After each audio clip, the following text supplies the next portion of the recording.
जब पुरुष किसी स्त्री को प्रेम करता है तो उसका प्रेम भी बौद्धिक होता है, वो उसे भी सोचता विचारता है, उसके प्रेम में भी गणित होता है। स्त्री जब किसी को प्रेम करती है तो वो प्रेम बिल्कुल अंधा होता है, उसमें गणित बिल्कुल नहीं होता। इसलिए स्त्री और पुरुष के प्रेम में फर्क पाया जाता। पुरुष का प्रेम आज होगा, कल खो सकता है, स्त्री का प्रेम खोना बहुत मुश्किल है। और इसलिए स्त्री पुरुष के बीच कभी तालमेल नहीं बैठ पाता, क्योंकि आज लगता है प्रेम करने जैसा, कल बुद्धि को लग सकता है न करने जैसा, और आज जो कारण थे कल नहीं रह जाएंगे, कारण रोज बदल जाएंगे। आज जो स्त्री सुंदर मालूम पड़ती थी इसलिए प्रेम मालूम पड़ता था, कल निरंतर परिचय के बाद वो सुंदर नहीं मालूम पड़ेगी, क्योंकि सभी तरह का परिचय सौंदर्य को कम कर देता है। अपरिचित में एक आकर्षण है, लेकिन स्त्री कल भी इतना ही प्रेम करेगी, क्योंकि उसके प्रेम में कोई कारण न था, वो उसके पूरे अस्तित्व की पुकार थी। इसलिए स्त्री बहुत फिक्र नहीं करती कि पुरुष सुंदर है या नहीं, इसलिए पुरुष सौंदर्य की चिंता नहीं करता। ये जान के आप हैरान होंगे, हम सबको ख्याल में आता है कि स्त्रियां इतना सौंदर्य की क्यों चिंता करती हैं, इतने वस्त्रों की, इतनी फैशन की, इतने गहने, इतने जवाहरातों की। तो शायद आप सोचते होंगे ये कोई स्त्री चित्त में कोई बात है। बात उल्टी है, उल्टी बात है। उल्टी ऐसी है कि स्त्री चित्त ये सारा इंतजाम इसलिए करता है क्योंकि पुरुष इससे ही प्रभावित होता है। पुरुष का कोई और अस्तित्वगत आकर्षण नहीं है, इसलिए स्त्री को पूरे वक्त इंतजाम करना पड़ता है। पुरुष एक से ही कपड़े जिंदगी भर पहनता रहता है, उसे चिंता नहीं आती, क्योंकि स्त्री कपड़ों के कारण प्रेम नहीं करती, और पुरुष हीरे जवाहरात न पहने तो कोई अंतर नहीं पड़ता है। स्त्री हीरे जवाहरात देखती ही नहीं। पुरुष सुंदर है या नहीं इसकी भी स्त्री फिक्र नहीं करती, उसका प्रेम है तो सब है, और उसका प्रेम नहीं है तो कुछ भी नहीं है। फिर बाकी चीजें बिल्कुल मूल्य की नहीं है, लेकिन पुरुष के लिए बाकी चीजें बहुत मूल्य की हैं। सच तो यह है कि जिस स्त्री को पुरुष प्रेम करता है, अगर उसका सब आवरण और सब सजावट अलग कर ली जाए तो 90% स्त्री तो विदा हो जाएगी। और इसलिए अपनी पत्नी को प्रेम करना रोज रोज कठिन होता चला जाता है, क्योंकि अपनी पत्नी बिना सजावट के दिखाई पड़ने लगती। 90% तो मेकअप है, वो विदा हो जाता है जैसे ही हम परिचित होना शुरू होते। स्त्री ने कोई मांग नहीं की है पुरुष से, उसका पुरुष होना पर्याप्त है, और स्त्री का प्रेम है तो यह काफी कारण है। उसका प्रेम भी इंट्यूटिव है, इंटेलेक्चुअल नहीं है, बौद्धिक नहीं है। और दूसरी बात, वो उसके प्रेम के इस इंट्यूटिव होने के साथ साथ उसका प्रेम पूरा है। पूरे का अर्थ है उसके पूरे शरीर से उसका प्रेम जन्मता है। पुरुष के पूरे शरीर से प्रेम नहीं जन्मता, उसका प्रेम बहुत कुछ जेनिटल है। इसलिए जैसे ही पुरुष किसी स्त्री को प्रेम करता है, प्रेम बहुत जल्दी काम वासना की मांग शुरू कर देता है। स्त्री वर्षों प्रेम कर सकती है बिना काम वासना की मांग किए। सच तो यह है कि जब स्त्री बहुत गहरा प्रेम करती है तो उस बीच पुरुष की काम वासना की मांग उसको धक्का ही देती, शाख ही पहुंचाती। उसे एकदम ख्याल भी नहीं आता कि इतने गहरे प्रेम में और काम वासना की मांग की जा सकती है। मैं सैकड़ों स्त्रियों को उनके निकट उनकी आंतरिक परेशानियों से परिचित हूं। अब तक मैंने एक स्त्री ऐसी नहीं पाई जिसकी परेशानी ये ना हो कि पुरुष उससे निरंतर काम वासना की मांग किए चले जाते हैं, और हर स्त्री परेशान हो जाती, क्योंकि जहां उसे प्रेम की आकर्षण होता है वहां पुरुष को सिर्फ काम का आकर्षण होता है, और पुरुष की जैसे ही काम की तृप्ति हुई पुरुष स्त्री को भूल जाता है। और स्त्री को निरंतर यह अनुभव होता है कि उसको उसका उपयोग किया गया है, शी हैज बीन यूज्ड। प्रेम नहीं किया गया, उसका उपयोग किया गया है। पुरुष को कुछ उत्तेजना अपनी फेंक देनी है, उसके लिए स्त्री का एक बर्तन की तरह उपयोग किया गया है, और उपयोग के बाद ही स्त्री व्यर्थ मालूम होती। लेकिन स्त्री का प्रेम गहन है, वो पूरे शरीर से है, रोए रोए से है, वो जेनिटल नहीं है, वो टोटल है। कोई भी चीज पूर्ण तभी होती है जब वो बौद्धिक ना हो, क्योंकि बुद्धि सिर्फ एक खंड है, मनुष्य के व्यक्तित्व का, पूरा नहीं है वो। इसलिए स्त्री असल में अपने बेटे को जिस भांति प्रेम कर पाती है, उस भांति प्रेम का अनुभव उसे पति के साथ कभी नहीं हो पाता। पुराने ऋषियों ने तो एक बहुत हैरानी की बात कही है। उपनिषद के ऋषियों ने आशीर्वाद दिया है नव विवाहित वधुओं को, और कहा है कि तुम अपने पति को इतना प्रेम करना, इतना प्रेम करना कि अंत में 10 तुम्हारे पुत्र हों और 11वां पुत्र तुम्हारा पति हो जाए। उपनिषद के ऋषि ये कहते हैं कि स्त्री का पूरा प्रेम उसी दिन होता है जब वो अपने पति को भी अपनी पुत्री की तरह अनुभव करने लगती है। असल में स्त्री अपने पुत्र को पूरा प्रेम कर पाती है, उसमें कोई फिर बौद्धिकता नहीं होती, और अपने बेटे के पूरे शरीर को प्रेम कर पाती है, उसमें कोई चुनाव नहीं होता। और अपने बेटे से उसे काम वासना का कोई रूप नहीं दिखाई पड़ता, इसलिए प्रेम उसका परम शुद्ध हो पाता है। जब तक पति भी बेटे की तरह ना दिखाई पड़ने लगे, तब तक स्त्री पूर्ण तृप्त नहीं हो पाती। लेकिन पुरुष की स्थिति उल्टी है। अगर पत्नी उसे मां की तरह दिखाई पड़ने लगे तो वो दूसरी पत्नी की तलाश पर निकल जाएगा।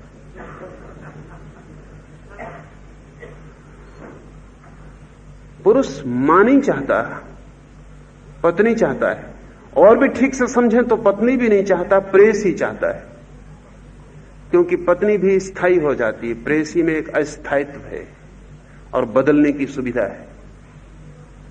पत्नी में वो सुविधा भी खो जाती। स्त्री का चित्त समग्र है, इंटीग्रेटेड है। स्त्रियों का नहीं कह रहा हूं, जब भी मैं स्त्री शब्द का उपयोग कर रहा हूं तो स्त्रीण अस्तित्व की बात कर रहा हूं। लाओस से जिसे स्त्रीण रहस्य कह रहा है। स्त्रियां ऐसी हैं ये मैं नहीं कह रहा हूं, स्त्रियां ऐसी हों तो ही स्त्रियां हो पाती हैं। पुरुष भी ऐसा हो जाए तो जीवन की परम गहराइयों उसके संबंध स्थापित हो जाते।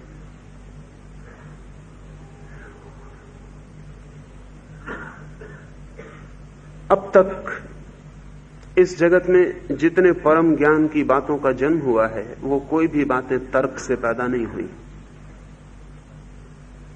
वो सभी बातें अंतर्दृष्टि से पैदा हुई।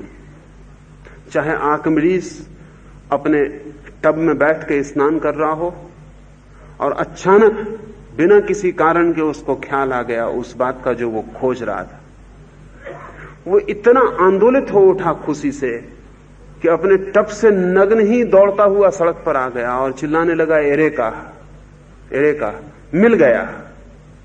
लोगों ने उसे पकड़ा और कहा कि पागल हो गए हो। वो भागा राजमहल की तरफ नग्न ही, क्योंकि राजा ने उसे एक सवाल दिया था हल करने को, वो हल नहीं कर पा रहा था। उसने सारी गणित की कोशिश कर ली थी, वो हल नहीं होता था। लेकिन टब में बैठा हुआ था, विश्राम कर रहा था, तब सोच भी नहीं रहा था। अचानक इंट्यूटिव जैसे बिजली कौंध गई, सवाल हल हो गया। आर्किमिडीज ने वो सवाल हल नहीं किया, वो सवाल जैसे भीतर से हल होकर उसके सामने आ गया। उसमें कोई तर्क की विधि उपयोग में नहीं लाई गई थी, सोच विचार नहीं था, सीधे अस्तित्व में ही साक्षात हुआ था। अब तक विज्ञान की विगत 2000 वर्षों में जो भी खोजबीन है, बड़े से बड़े वैज्ञानिक का कहना यही है कि जब मैं शिथिल होता हूं, रिलैक्स्ड होता हूं, तब न मालूम कैसे निष्कर्ष आ जाते हैं। कभी कभी आपको भी अनुभव होता है, कोई नाम खो गया, स्मरण नहीं आता है, बहुत कोशिश करते हैं, नहीं आता है, फिर छोड़ देते हैं, कुर्सी पे लेट जाते हैं, सिगरेट पीने लगते हैं, अखबार पढ़ने लगते हैं या रेडियो खोल लेते हैं या बगीचे में निकलकर जमीन खोदने लगते हैं, और अचानक जैसे भीतर से वो नाम जो इतनी परेशानी से खोजते थे और याद नहीं आता था, भीतर से आ जाता है। ये बुद्धि का काम नहीं है। बुद्धि ने कोशिश कर ली थी, ये नहीं आ सका था। अमेरिका में एक आदमी था कायसी, वो बेहोश हो जाता था और किसी भी मरीज को उसके पास बिठा दिया जाए तो वो बेहोशी में उसकी बीमारी का निदान कर देता था। ना तो वो चिकित्सक था, ना उसने कोई मेडिकल अध्ययन किया था, और होश में वो किसी तरह की बात नहीं कर सकता था दवा या इलाज के बाबत। लेकिन उसने अपने जीवन में 40,000 मरीजों का निदान किया, डायग्नोसिस की। बस वो आंख बंद करके ध्यानस्थ हो जाता था, मरीज को बिठा दे, फिर वो बोलना शुरू कर देता था कि इसे क्या बीमारी। और न केवल ये, वो बोलना शुरू करता था कौन सी दवा से ये आदमी ठीक होगा।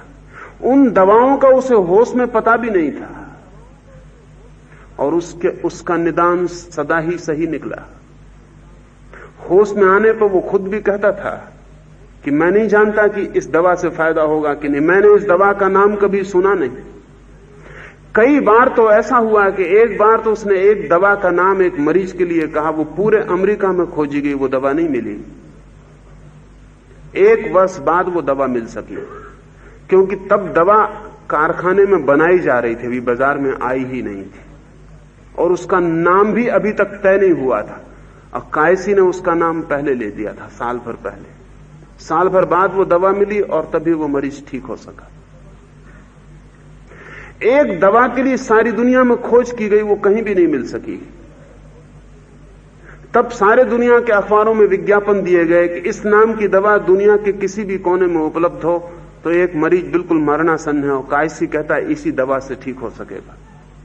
स्वीडन से एक आदमी ने पत्र लिखा कि ऐसी दवा मौजूद नहीं है, लेकिन मेरे पिता ने 26 साल पहले इस तरह की दवा पेटेंट कराई थी, यद्यपि कभी बनाई नहीं और बाजार में वो कभी गई नहीं, लेकिन फार्मूला मेरे पास है, वो फार्मूला मैं बेच सकता हूं, आप चाहें तो बना लें। वो दवा बनाई गई और वो मरीज ठीक हुआ। कायसी को जो प्रतीति होती थी वो इंट्यूटिव है, ये स्तरण चित्त का लक्षण है। सोच विचार से नहीं, निर्विचार में निष्कर्ष का प्रकट हो जाना, समस्त ध्यान की प्रक्रियाएं इसी दिशा में ले जाती। लाओस से कहता है सोचोगे तो भटक जाओगे, मत सोचो और निष्कर्ष आ जाएगा। सोचना छोड़ दो और प्रतीक्षा करो और निष्कर्ष आ जाएगा। तुम सिर्फ प्रतीक्षा करो, प्रश्न तुम्हारे भीतर हो और तुम प्रतीक्षा करो, उत्तर मिल जाएगा। सोचो मत, क्योंकि जब तुम सोचोगे तुम क्या पा सकोगे, तुम्हारी सामर्थ्य कितनी है। जैसे कोई एक लहर सोचने लगे जगत की समस्याओं को, क्या सोच पाएगी। अच्छा है कि सागर पर छोड़ दे और प्रतीक्षा करे कि सागर ही उत्तर दे दे। इस तृण चित्त का लाओस से प्रयोजन है, छोड़ दो तुम और अस्तित्व को ही उत्तर देने दो, तुम अपने को बीच में मत लाओ, क्योंकि तुम जो भी लाओगे उसके गलत होने की संभावना है। अस्तित्व जो देगा वो गलत नहीं होगा। लुकमान के संबंध में कहा जाता है कि वो, जैसा मैंने कहा कायसी के बाबत, वो मरीज के पास बेहोश हो जाता था और दवा बता देता था। लुकमान पौधों के पास जाके ध्यान लगा के बैठ जाता था और कह देता था पौधों से कि तुम किस काम में, किस बीमारी के काम में आ सकते हो, वो तुम मुझे बता दो। लुकमान ने कोई 1 लाख पौधों के संबंध में वक्तव्य दिया है। कोई बड़ी प्रयोगशाला नहीं थी जिसमें लुकमान जांच पड़ताल कर सके। आयुर्वेद के ग्रंथों को भी जब निर्माण किए गए तब भी कोई बड़ी प्रयोगशालाएं नहीं थी कि जिनके माध्यम से इतने बड़े निर्णय लिए जा सके। लेकिन निर्णय आज भी सही है, वे निर्णय इंट्यूटिव हैं, वे निर्णय किसी व्यक्ति के ध्यान में लिए गए निर्णय हैं।